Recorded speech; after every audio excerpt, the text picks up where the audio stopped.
Hello, I'm Sangeeta Waldron, and I'm a communications expert and a best-selling author. And welcome to this episode of Offbeats, which is part of our Legacy Makers podcast. And if in Offbeats, what we do here is kind of drill down into the conversations that we've had with our previous guest. So in this episode, we are mulling over the conversation we had with Lou Albano, which is episode 3 of Legacy Makers. So, Giles, if I've got all that right, would Sounds you good. like to introduce yourself and give us some context to the conversation we had with Lou? So I'm Giles, and my background is in media. I was previously the managing director of Al Jazeera English, and I do many other projects now. One of which is this podcast with Sangeeta. So yes, I met Lou online. I've never met her in person, but I heard her speak on a webinar about climate change, and this must have been about a year ago. And she impressed me as somebody who articulated very well. And so I thought we'd invite her for a chat. And the reason now is because recently she published an article about the Catholic Church and climate change. So I thought that was an interesting article, an interesting angle in light of the passing of Pope Francis and the election of the new Pope, Pope Leo. So I thought it was a great interview. What did you think of it, Sangeeta? Well, as you know, I told you afterwards, I've got a girl crush. I thought she was really interesting, and there's so much I took out of it. And after speaking to Lou, I went away and did some more research Mm, because one of the things Lou said, and it really got me thinking, is how the Catholic Church is almost, well, it's got these desks that reminded me of the United Nations. mm, And it got me thinking how similar these two organizations are. While they're different in their setup of authority, you've got the Pope heading up the Catholic Church, and the UN is made up of different countries and it's secular, but they still operate to serve humanity. They're there for peace, they're there for diplomacy. And it got me thinking about how the Catholic Church is moving on this conversation regarding the climate crisis. So that was that main takeaway. mm. But also not making this into my own show. I'm going to draw a breath in a minute. But also, what I thought was really interesting is that Lou gave me a lot of hope from this conversation Mm. that we had with her. And lastly, what I'll just say is that while we here in the UK are experiencing strange weather patterns right now, how incredibly hot it is in the Philippines and other countries in the world right now, that side of the equator. So that was my takeaways, Giles. So let me come back to you on that. I think that's absolutely really interesting. The idea of the UN and the Catholic Church, that link, and in many ways, both of them have taken on a role of sort of environmental stewardship of the Mm, earth. We think of mm, Antonio Guterres, the United Nations Secretary General, who has spoken out so strongly about facing and confronting the climate change crisis and naming, the problem. It is a human-induced crisis, with fossil fuels being the most important reason why we are in this crisis. And then Lou spoke about Pope Francis and his encyclical, which is like a mm. papal document called Laudato Si, in which, as she explained, he really was ahead of his game and took a big step in talking about this issue.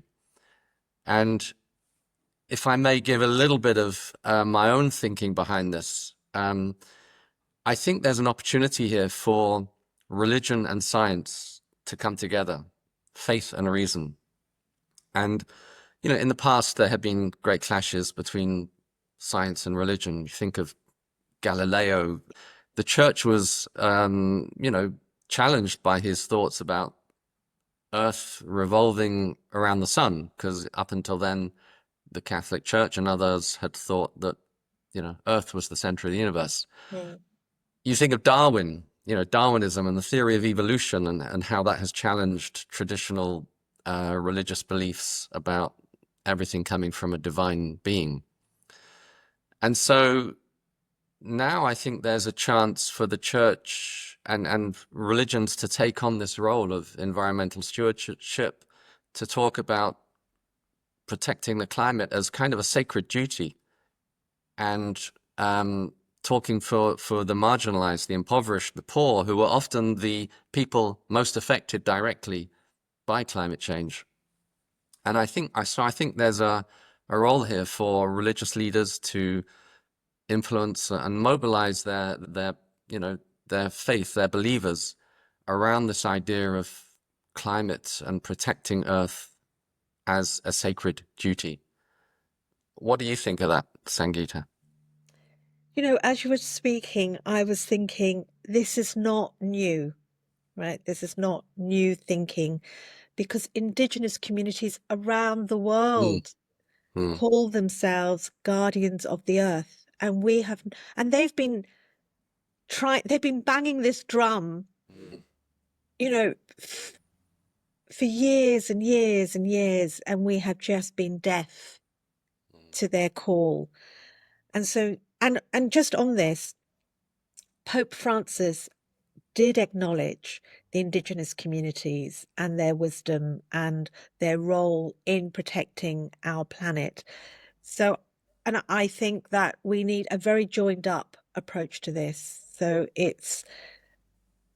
and I like to use the term spirituality, because I think when we say religion, that's when we have more divides, um, sadly. But I think if we can create, and I know you and I have spoken about this spirituality and sustainability, I think then there's something very powerful in that.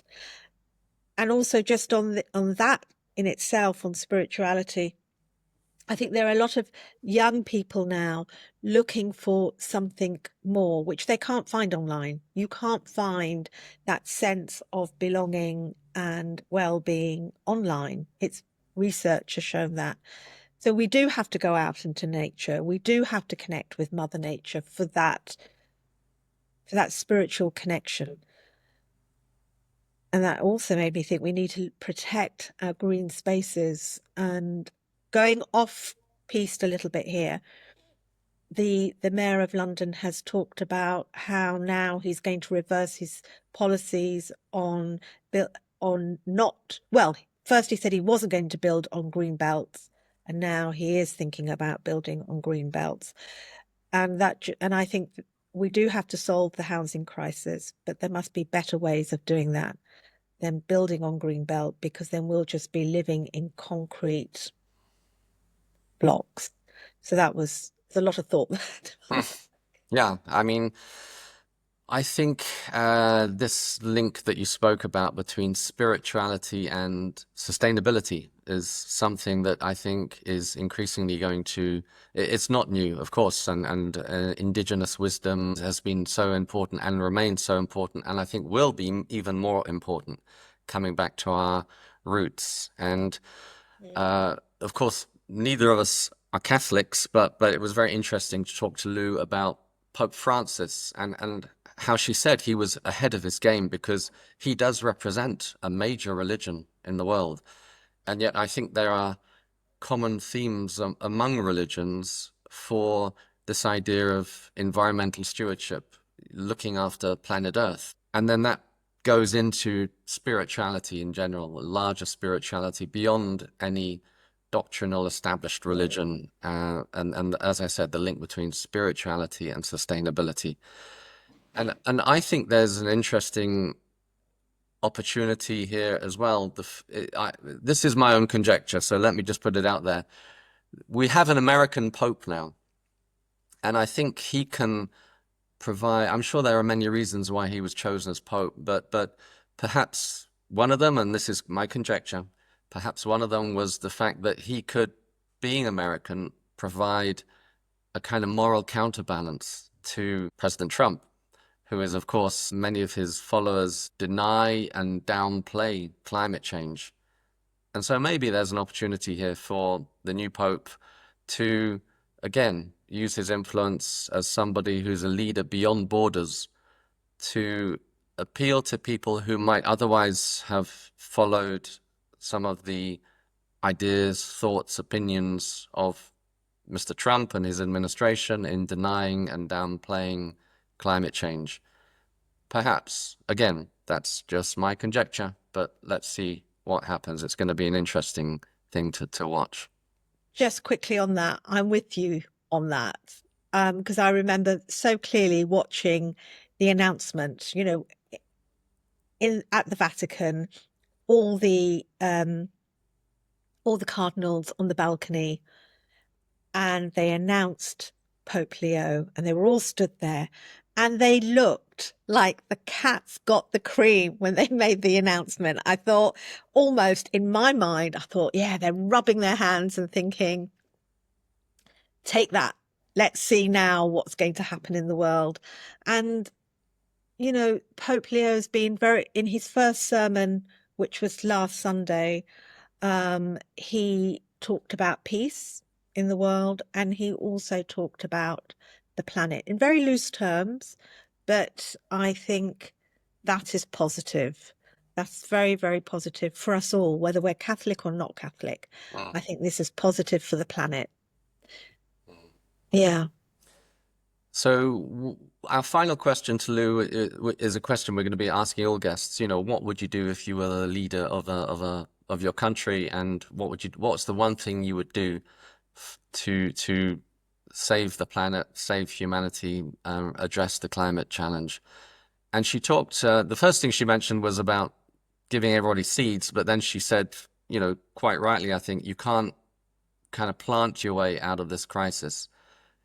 And then she talked about more fundamentally changing the economic systems and kind of capping wealth and not being driven by this kind of GDP, gross domestic product sort of race in order to always increase and always extract and try to grow that way. What did you make of that? I thought she'd really given such a considered answer. And I love the trying to plant seeds, but then she recognized you can't plant our way out of this. But I was with her on that. But yes, this whole thing about we have become a consumerist world where we're just buying all the time. And part of that is fueled by social media. You have all these social media influencers telling you what you should be buying all the time. And that is not serving anyone. And it's not serving the planet because everything is ending up more or less in landfill. So we do need a better way. And it comes back, doesn't it? It actually loops back into this whole concept of being spiritually nourished. Because when you have that connection with nature and you are stronger in your well-being and your mental health, you're not looking for other things to fulfill you. And I think that goes back, Indigenous communities live very simple and fulfilled lives. They don't take more than they can consume from their ecosystem. And whatever they do take, they put back.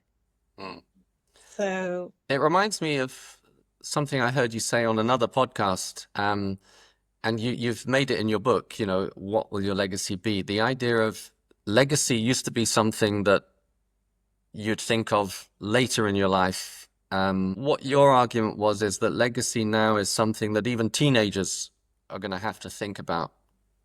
Can you just explain that? Yeah. So now, I mean, when we used to think of legacy, and my parents, when they were much older, probably as you get to your 50s, you start thinking about what kind of footprint you want to leave behind. Now, legacy starts as young as probably from the age of 14, when you're old enough to make informed choices for yourself. That's from what you're buying, what you're eating, what you're doing. And then when you get to the age of 18, how you're voting. That's all part of your legacy or our legacy. So what's Yeah, the reason for this generational change in the fact that legacy's now shifted into younger generations? Why now? because we have our legacies also now connected to our carbon footprint. Is Mm, how much are we taking and then how much are we putting back? You know, on an individual level.